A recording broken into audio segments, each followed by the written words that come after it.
topic natin karon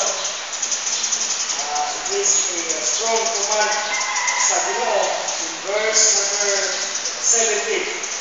Bible says, after giving the warning not to be unequally yoked together with unbelievers or have association with unrighteousness, verse 17, wherefore come out from among them and be separate, saith the Lord, and touch not the unclean thing, and I will receive you. Now, there are warnings, especially na mga establishment karon, kung ato ka sa sulod ka sa syudad, especially sa mga highways, kung na mga katupod ng mga buildings, okay, naa sila ginapitang warning sign na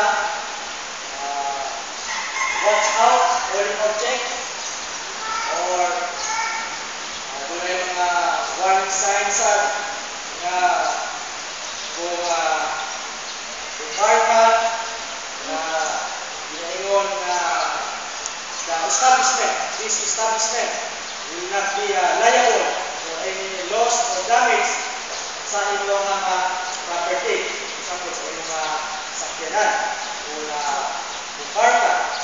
Then, don't leave any valuable items sa inyong mga sakyanan. So, that's few sa mga warnings or reminders sa mga utang sa mga. O na ako yung naka-utang na side na hard at your own risk. Yes, after giving a warning na kuyaw na party na, but kung gusto ka na park, yun ay ginagawa na hard at your own risk. So this morning, that will be our topic, hard at your own risk. Parking ka, sulod ka na, stay ka na, pabiling ka na, pero na sa imo na risk. To say, don't blame anybody, don't blame the example, establishment, or above all, don't blame God. After giving us warning, whether it is Christians or non-Christians, ang Ginoo ay manghatag ng mga warnings.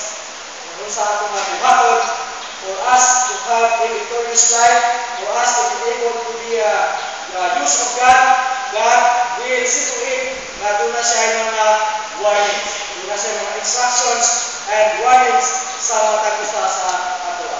So, karon nga bantag ato kini siya na tun-an kung unsa man ang mga butang nga atong makita or ma-meditate, makameditate ka, makahuna-huna ka, if ever, buhaton natin na siyang mga butanga na kinakumanta sa Ginoo nga wag yan gagawin. But if we continue or if we disobey the command of God, what will happen to individual? So, risk means the possibility of suffering or harm or loss. So, meaning to say that there is a possibility. We as Christians, the Bible says we are more than conquerors through Him who loves us. And greater is He that is in you than he that is in the world. But we should always remember na yan na assurance na yan ay mayroong limitation. God's promise is for believers to be secure about their salvation after na matanggap na tayo kay Kristo as ating Savior, then we are secure. But along the way, in our service, God gives us instructions to be able to live a victorious life against temptation, against mga worldliness, for our rewards not to be affected. So it means to say na mayroong mga bagay na sigurado na ang ating buhay, especially when it comes to our salvation, wala nang makakuha niyan, kahit ang diablo pa, kahit ang sino pa man tao, wala na, because we are in the hands of God. God holds our salvation, but as far as our service is concerned and our rewards is concerned, ay mayroon pang danger. Mayroon pang masabi natin mga that we cannot habit our rewards, we cannot maintain our rewards if we disobey or we do not listen or follow the commands of God. So it is very important to heed the warning. May mga tao ngayon na hindi nakikinig or hindi nila binibigyan ng importansya ang mga warning. Like for example, sa highways, sa streets, may mga warning signs. For example, when you come to go to a long distance travel, mga word sign, may mga instruction dyan. So that is very important for a driver na makinig o to take heed. Kung hindi, then magkaroon later on ng problema. There is a possibility of suffering of heart or BP failure. So, fight at your own risk. If we continue, God commanded us to separate, to come out from the world, from worldliness. So, number one is separation or leave. You say, are we obeying God to separate ourselves from mga Christians, or we having league with the world? To have league means an association or alliance for common action. You say, may tinatawag tayo na barangay league o mga liga. You say sa sports, may mga liga. It is something to do with association or alliance or fellowship or friendship. And the Bible says that we are not to have fellowship with the world. So, tayo ba mga Kristiyano? Nag-obey ba tayo? Do we separate ourselves from worldliness or we make league with the world? Nagkaroon tayo ng liga or association or fellowship. In the book of Exodus, God commanded the Israelites after promising them the promised land. God warned them not to fellowship or to have league with the other nations kasi baka mag-contaminate sila. Exodus 23, verse 31. Exodus 23, verses 31 to 33. And I will set thy bounds from the Red Sea even unto the sea of the Philistines, and from the desert unto the river, for I will deliver the inhabitants of the land into your land, and thou shalt drive them out before thee. Thou shalt make no covenant with them, nor with their gods. They shall not dwell in their land, lest they make thee sin against me, for if thou serve their gods, it will surely be a snare unto thee. So, from that point, from the nation of Israel unto even our present time, God commanded us not to have fellowship, not to have in association with the world, baka tayo ay makontaminate, ma-pollute, matakdan ka. So that's the reason why that God commanded us to separate.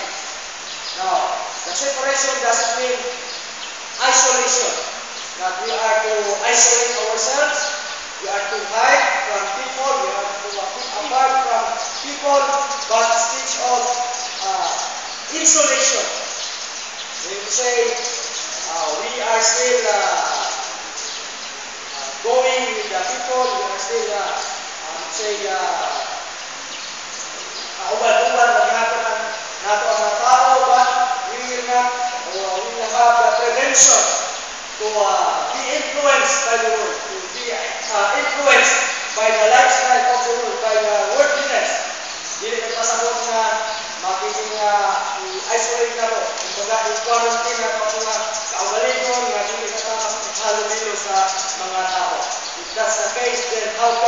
we evangelize the world? How can we evangelize? How can we share the gospel to our neighbors, to our even to our relatives? Kung ang separation natin ay magiging i-isolate natin ang ating mga sarili. No, it's not isolation but insulation. Insulation that we can still prevent. The word insulation means to prevent the passage of electricity, heat, or sound by interposing non-conductors. You say, yes, we can still go with these people, we can still live in one place, in one house, but we will not allow them to influence us. We will not allow the world, the lifestyle of the world na ma-pollute tayo. Yes, we are in the world, but we will not let the world live in us. Hindi natin i-allow na ang anumang ginagawa ng sanglibutan ay yan pa rin ang gagawin din natin. The Bible says in James 4 verse number 4. James 4 verse number 4. Ye adulterers and adulteresses, knowing not that the friendship of the world is enmity with God. Whosoever therefore will be a friend of the world is the enemy of God. Meaning to say, our neighbors is not our enemy.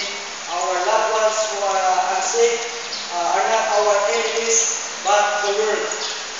The system of the world, the lifestyle of the world, na yan ang kalaban natin na hindi natin i-allow na ma-contaminate tayo. Dahil some people, even Christian says na ako ang bahala, kaya ko to, even though na hindi ako makasimba, hindi ako maka-pray, I can still live a, sabi natin godly life. I can still have the strength na manatili ako strong sa aking Christianity. Kung manatisiyahan nyo, maraming mga Christians ngayon na backslide, even nasisira ang kanilang buhay, hindi na natin makikita sa simbahan dahil because of the risk that they take na hindi na sila nagsisimba, wala na communication, wala na fellowship sa Panginoon with the brothers and sisters, and they are going to the world. Anong nangyari? Na-contaminate sila, na-pollute sila, natakdan sila sa kalibutan. That's why it's very hard for a Christian to be contaminated in the world and recover. Very hard. It's only by the grace of God. That's why tayo should not take the risk. Kung hindi pa tayo nakaranas ng backsliding o ano pa mga worldliness sa ating buhay, huwag na natin subukan. Amen. Later on, hindi natin makaya, hindi tayo makarecover. Amen. That's why, fight at your own risk. Kung gusto mo na ma-contaminate sa kalibutan, then go ahead. But if you don't want, then come out. Let's not join with the world. Let's not have friendship or in friendship with the world. So that is separation or leave. Nag-separate na tayo. And of course, sa ating Baptist Synod, there are three classes of separation: personal separation, parochial separation, and positional separation. How can two walk together except they be agreed? That's our position. That's the reason why we have fellowship with other churches, even though we have the same name, Baptist. But as long as hindi tayo kapareha sa kanilang mga doctrines, especially sa Bible, then we are not to fellowship with them. Baka makontaminate tayo. So, we are to separate by God. We are commanded to separate ourselves from worldliness. We are not to make believe